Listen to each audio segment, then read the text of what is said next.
नमस्कार प्यारे साथियों, स्वागत है आपका फिर से एक नई वीडियो के साथ। मैं अनुराग छिंपा स्वागत करता हूं आपका आपके अपने यूट्यूब चैनल श्री राम अध्ययन मंत्रा में। और हम पढ़ रहे हैं कक्षा 10 NCERT स्वयं प्रकाश का नेताजी का चश्मा। मित्रों, मैं क्षमा भी चाहूँगा, तबीयत ख़राब के चलते वीडियो नहीं आ पाया था, लेकिन फिर से हम वैसे ही चलेंगे निरंतर।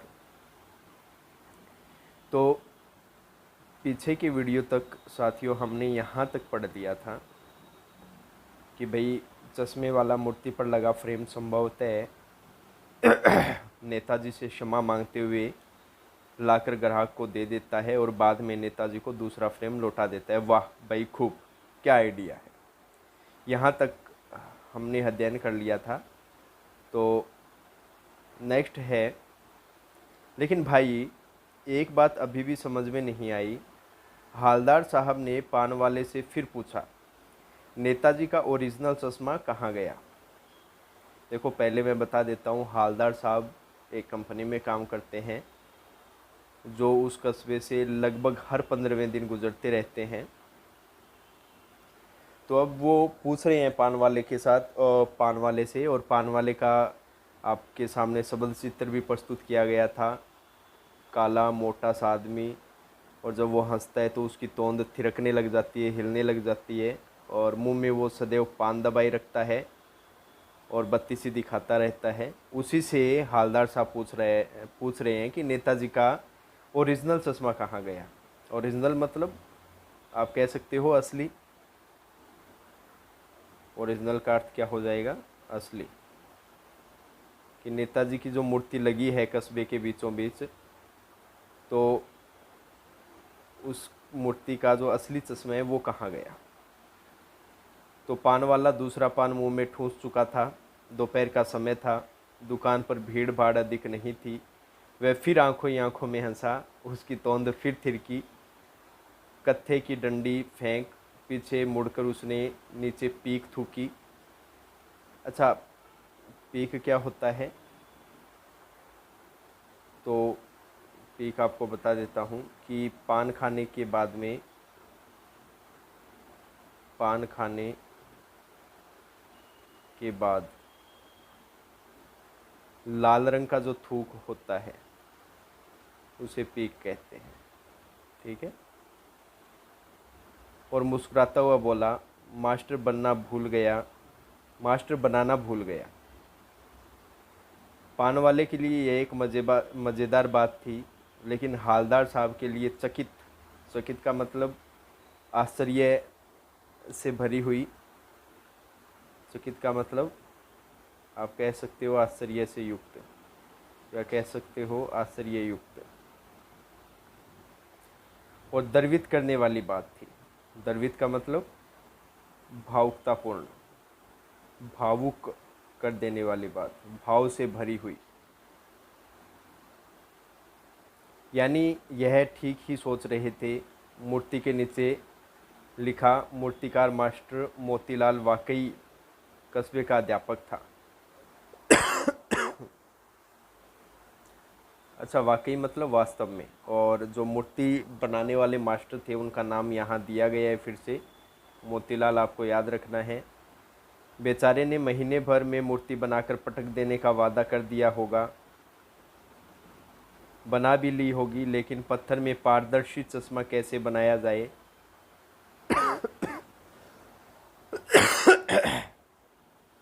पारदर्शी का अर्थ क्या हो जाता है? जिसमें आर पार देखा जा सके। भाई वो तो होता ही है, मूर्ति में चश्मा लगाना बड़ा मुश्किल होता है।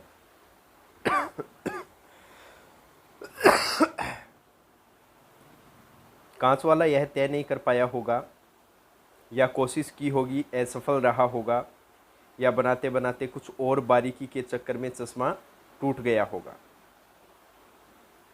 या पत्थर का चश्मा अलग से बनाकर फिट किया होगा और वह निकल गया होगा। उफ, मतलब ये हालदार साहब सोच रहे हैं कि ऐसे ऐसे भाई देखो मूर्ति के ऊपर पारदर्शी कांच का चश्मा लगाना बड़ा मुश्किल होता है, चलो लगा भी दिया हो सकता है वो निकल गया हो, तो वो चीज़ें सब सोच रहे थे।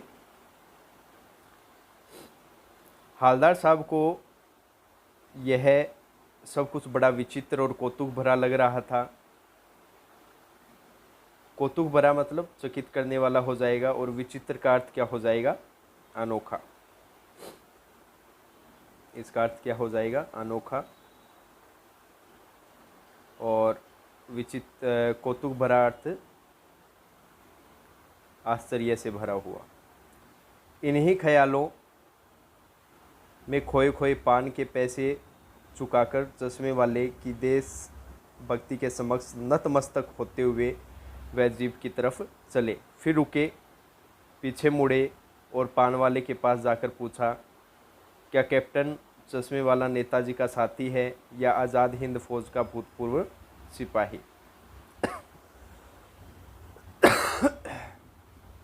अच्छा, यहाँ भूतपूर्व का अर्थ क्या होता है? भूतपूर्व का अर्थ पुराना हो जाएगा। नतमस्तक का अर्थ क्या होता है? सिर झुकाना। सिर झुकाना। अच्छा ठीक है भाई, ये क्वेश्चन क्यों पूछा पान वाले से हालदार साहब ने? वो इसलिए पूछा था कि लोग उन्हें भाई कैप्टन कहते थे, हालांकि वो एक सेनानी नहीं था, फिर भी लोग उसे कैप्टन कहते थे। तो हालदार साहब ने पूछा कि भाई क्या ये जो कैप्टन है चश्मे लगाते हैं, क्या ये नेताजी का साथी था या भूतपूर्व कोई सैनिक था, सिपाही था? तो ये क्वेश्चन आने की ज़्यादा संभावना है, तो देख लेते हैं ये आखिर थे कौन। पान वाला नया पान खा रहा था। पान पकड़े अपने हाथ को मुँह से 1.5 इंच दूर रोककर उसने हालदार साहब को ध्यान से देखा, फिर अपनी लाल काली बत्ती सी दिखाई और मुस्कुराकर बोला, नहीं साहब, वो लंगड़ा क्या जाएगा फौज में, पागल है पागल।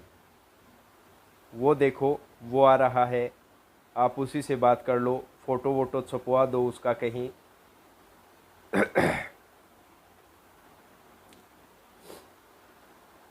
हालदार साहब को पान वाले द्वारा एक देशभक्त का इस तरह मजाक उड़ाया जाना अच्छा नहीं लगा। मुड़कर देखा तो अवाक रह गए। अवाक का अर्थ क्या हो जाता है? मौन, अर्थात चुप रह जाना। अवाक का अर्थ क्या हो जाएगा? चुप होना, या आप कह सकते हो मौन होना। एक बेहद बूढ़ा मरियल सा लंगड़ा आदमी। तो यहाँ मरियल का अर्थ क्या हो जाएगा? बूढ़ा तो आप जानते हो, मरियल का अर्थ है दुबला पतला। क्या हो जाएगा? दुबला पतला। आदमी सिर पर गांधी टोपी और आंखों पर काला चश्मा लगाए, एक हाथ में एक छोटी सी संदूकची। अच्छा, संदूकची का अर्थ क्या होता है? छोटा संदूक।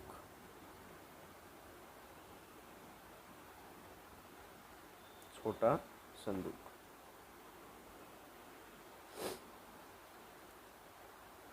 और दूसरे हाथ में एक बांस पर टंगे बहुत से चश्मे लिए अभी अभी एक गली से निकला था और अब एक बंद दुकान के सहारे अपना बांस टिका रहा था। तो इस बेचारे की दुकान भी नहीं, फेरी लगाता है। अच्छा, इसकी दुकान नहीं है ये, मतलब बांस पे टंगी चश्मे रखता है, और ये एक तरीके से फेरी वाला है। फेरी वाला कौन होता है? जो गली गली में क्या करता रहता है? चक्कर लगाता रहता है और अपना जो भी माल है, सामान है, वो बेचता रहता है। जैसे ये कैप्टन साहब चश्मा रखते हैं तो ये चश्मा बेचते रहते हैं।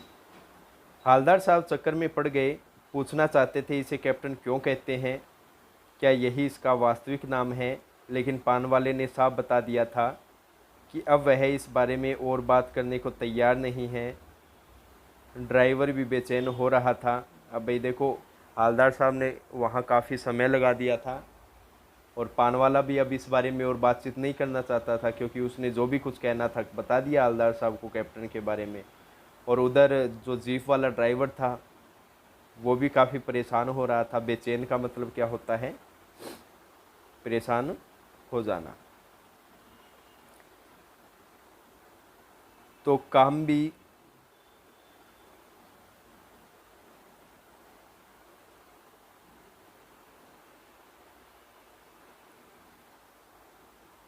देखो साथियों, ये चित्र देख लो।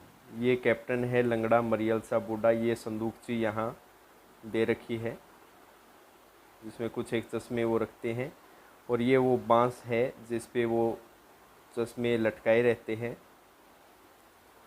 तो ये कैप्टन साहब है, खुद ने भी ये चश्मा लगा रखा है। गांधी टोपी, ये गांधी टोपी है साथियों, ये गांधी टोपी उन्होंने पहन रखी है और हर दिन नया चश्मा वो लगाते रहते हैं।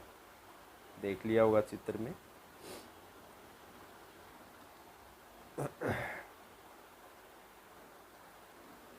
हालदार साहब जीप में बैठकर चले गए। 2 साल तक हालदार साहब अपने काम के सिलसिले में उस कस्बे से गुजरते रहे और नेताजी की मूर्ति में बदलते हुए चश्मों को देखते रहे।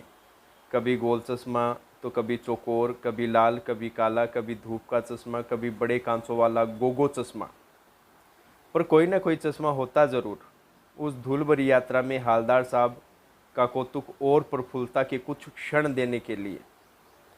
प्रफुल्लता का अर्थ क्या होता है? प्रसन्नता।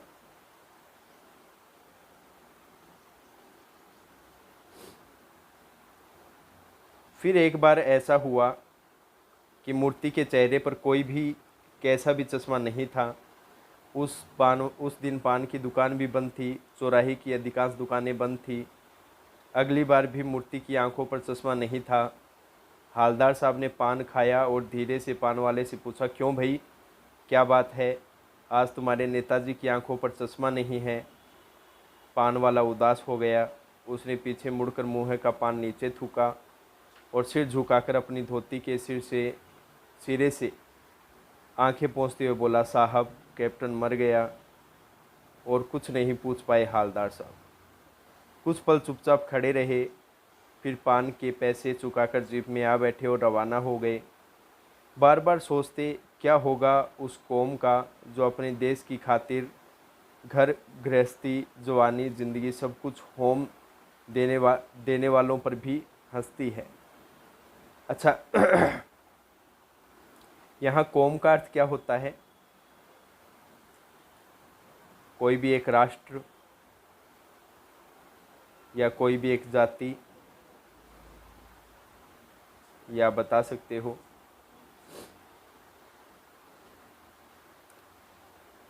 और अपने लिए बिकने के मौके ढूंढती है। दुखी हो गए, 15 दिन बाद फिर उसी कस्बे से गुजरे। अब यहाँ देख लो, लगभग हर 15 दिन से हालदार साहब उस कस्बे से गुजरते हैं। अच्छा, एक चीज़ मैं बताना भूल गया आपको।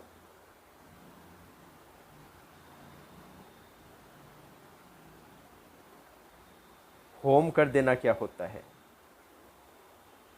होम कर देने वाले, इसका अर्थ होता है बलिदान करना।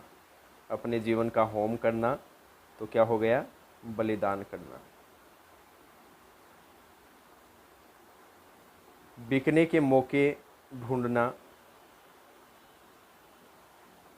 तो यहाँ आप कर सकते हो स्वार्थ सिद्धि के अवसर। मतलब सब क्या करते रहते हैं? अपना स्वार्थ सिद्ध करते रहते हैं। स्वार्थ सिद्धि करना, तो ज़्यादातर लोग यही करते हैं।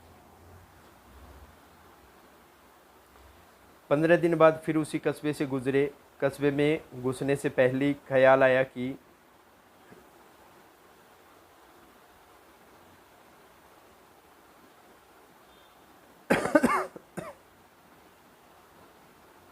कस्बे की हृदय स्थली में सुभाष की प्रतिमा अवश्य ही प्रतिष्ठापित होगी। अच्छा, हृदय स्थली क्या होता है? जैसे हृदय अपने शरीर के बीचों बीच होता है, वैसे ही बीच का स्थान।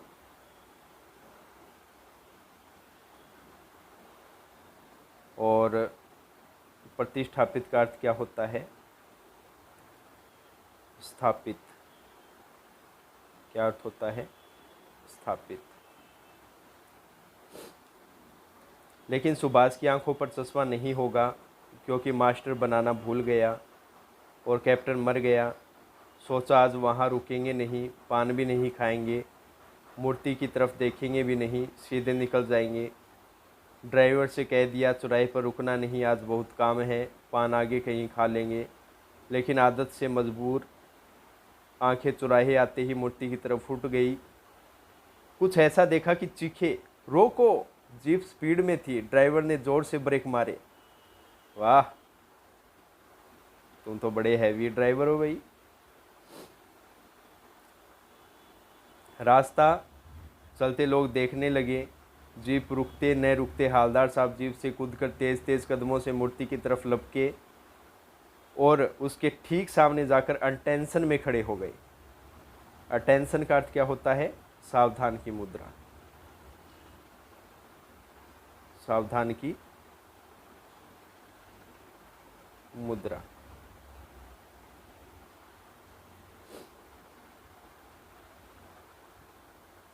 मूर्ति की आंखों पर सरकंडे से बना छोटा सा चश्मा रखा हुआ था। सरकंडा देखो, ये एक घास होता है, एक घास, स्थानीय घास होती है, गांव में होती है।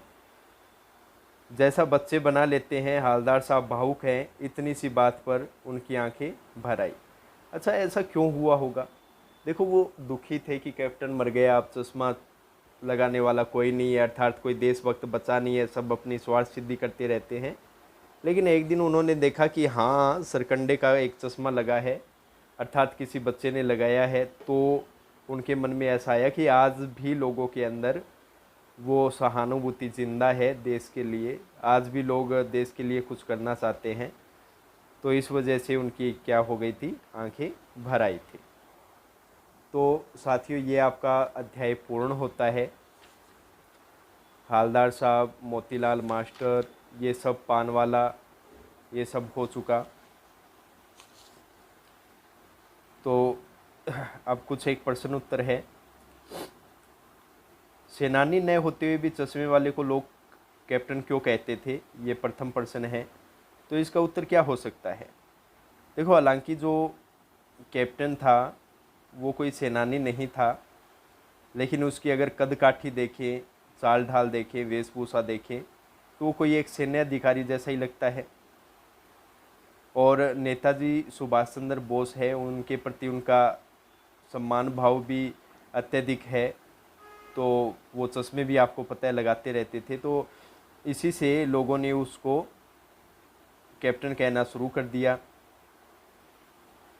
और पहले के ज़माने में जब आज़ाद हिंद फौज के कोई भी सेनानी होते थे तो उनको भी कैप्टन नाम से ही पुकारा जाता था। तो ये आपका प्रथम प्रश्न हो गया। दूसरा क्या है? हालदार साहब ने ड्राइवर को पहले चौराहे पे गाड़ी रोकने के लिए मना किया था, लेकिन बाद में तुरंत रोकने को कहा। ऐसा क्यों? तो इसमें ये दे रखा है कि हालदार साहब पहले मायूस क्यों हो गए थे। भाई देखो, पहले जब वो उस कस्बे से गुजरते थे तो मूर्ति पे कोई ना कोई चश्मा लगा रहता था और वो सदैव देखते भी रहते थे। लेकिन हुआ यूँ कि अचानक जो कैप्टन जो चश्मा लगाता रहता था मूर्ति पे, तो उसका निधन हो गया था। अब नेताजी की मूर्ति पे कोई चश्मा लगाने वाला भी नहीं था। तो अब मूर्ति पे चश्मा उनको दिखाई नहीं देता था, तो वो मायूस हो जाते थे। ठीक है, आया समझ में? नेक्स्ट है, मूर्ति पर सरकंडे का चश्मा क्या उम्मीद जगाता है? भाई देखो, मैंने अभी बताया था अध्याय समाप्त होने पर भी कि भाई मूर्ति पर सरकंडे का चश्मा आज भी ये संकेत देता है कि देश के प्रति अभी भी लोगों की भावना है वो जीवित है। कह सकते हैं देशभक्ति की भावना अभी भी जीवित है। जो कैप्टन चश्मा लगाता था, सम्मान करता था नेताजी का, तो उसको बनाए रखने के लिए अभी भी लोग मौजूद है। और सरकंडे का चश्मा तो कोई बालक ही लगा सकता है, अतः बालकों के अंदर भी क्या है, देशभक्ति की भावना है और जो स्वतंत्रता सेनानी हैं उनके प्रति सम्मान का भाव है। तो आगे तो यही उम्मीद है कि जो आने वाली पीढ़ी है वो देश के लिए कुछ न कुछ करेगी, क्योंकि आज के वर्तमान की स्थिति देखें तो 15 अगस्त 26 जनवरी उनको याद कर लिया जाता है, बाकी दिनों देशभक्त को, स्वतंत्रता सेनानी को कभी भी याद नहीं किया जाता है। सब आप अपनी अपनी स्वार्थ सिद्धि में लगे रहते हैं। लेकिन सरकंडे की जो सरकंडे से बना हुआ चश्मा है वो उम्मीद दिलाता है कि आगे जो बच्चे हैं, वो पीढ़ी है, वो भी क्या करेगी, देशभक्ति की भावना उनमें रहेगी। नेक्स्ट है, हालदार साहब इतनी सी बात पर भावुक क्यों हो उठे थे। देखो, हालदार साहब संवेदनशील व्यक्ति थे, पहली बात तो ये। तो नेताजी की जो मूर्ति है उस पर चश्मा लगाना उनके लिए सामान्य बात नहीं थी, क्योंकि जो भी चश्मा लगाता था वो एक प्रकार से देशभक्त था और वो स्वतंत्रता सेनानी के प्रति क्या रखता था, अपना सद्भाव रखता था। वह उनकी देशभक्ति की भावना को संतोष प्रदान करने वाली बात थी। और एक बच्चे ने इस देश भक्तिपूर्ण प्रयास को देखकर उसका हृदय गदगद भी हो उठा, ये उनके भावुक हो जाने का कारण है। तो ये कुछ एक क्वेश्चन आंसर हो गए, आपके समझ में आए होंगे।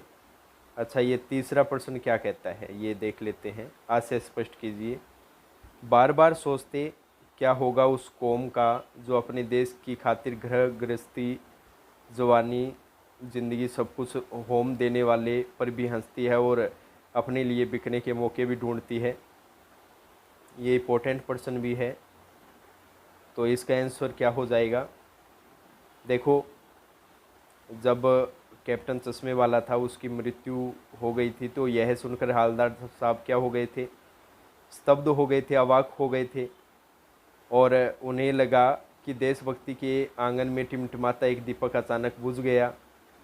जब देश में देशभक्ति मजाक का विषय बन गई हो, चश्मे वाले जैसे लोग सनकी और पागल समझे जाते हो, क्योंकि पान वाले ने क्या कहा था कि पागल है इसकी छोड़िए, कहा था ना, अध्याय में अपनों ने पढ़ा था। देश और देशभक्तों के प्रति सम्मान का दिखावा मात्र किया जाता है, तो इस भारतीय कौम का भविष्य उज्जवल कैसे हो सकता है। तो हालदार साहब को भारतीय नागरिकों की देश और देशभक्तों के प्रति उदासीनता और उपेक्षा की भावना को देखकर घोर निराशा हुई।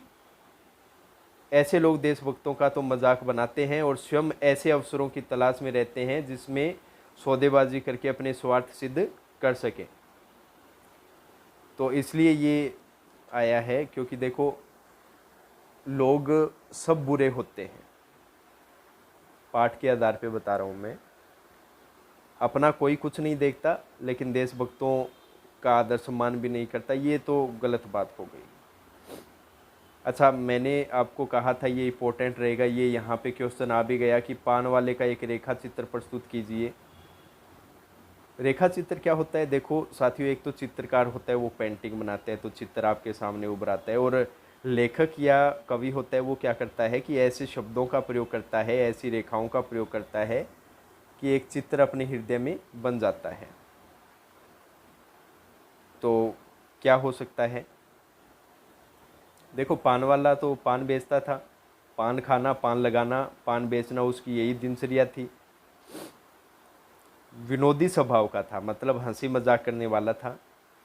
उसका शरीर काफ़ी बड़ा था, देश दुनिया की कोई भी फिक्र नहीं करता था। उसके मुंह में हर समय पान ठुसा रहता था, दबाए रखता था वो अंदर पान, और कुछ भी बोलने से पहले पीछे मुड़कर क्या कर देता था, पीक थूकता था, क्योंकि ऐसे बोला नहीं जाता, अंदर पान का वो थूक रहता है।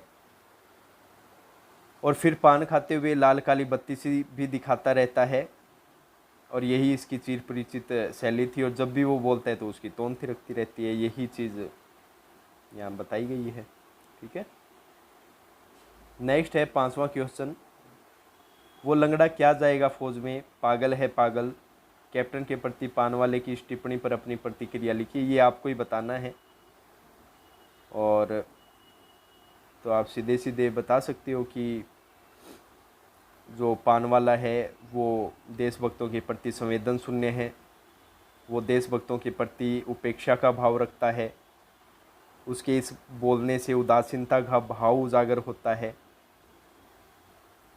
और जो कैप्टन का मनोभाव था किसके प्रति, नेताजी के प्रति, उसको समझ पाना पानवाले के की बुद्धि से क्या था, बाहर था। तो यदि उसे देशभक्त और देशभक्ति के महत्व का तनिक भी ज्ञान होता तो वह चश्मे वाले के प्रति ऐसे असभ्य शब्दों का प्रयोग कभी न करता। तो पानवाले की इस उदासीनतापूर्ण भावना की प्रशंसा कभी नहीं की जा सकती। ये चीज़ें आप बता सकते हो। तो ये आपके क्वेश्चन आंसर भी हो गए। तो साथियों, नेक्स्ट वीडियो में नेक्स्ट अध्याय के साथ मिलते हैं। तब तक के लिए श्री राम अध्ययन मंत्रा को आप विदा दीजिए। जय हिंद, वंदे मातरम साथियों।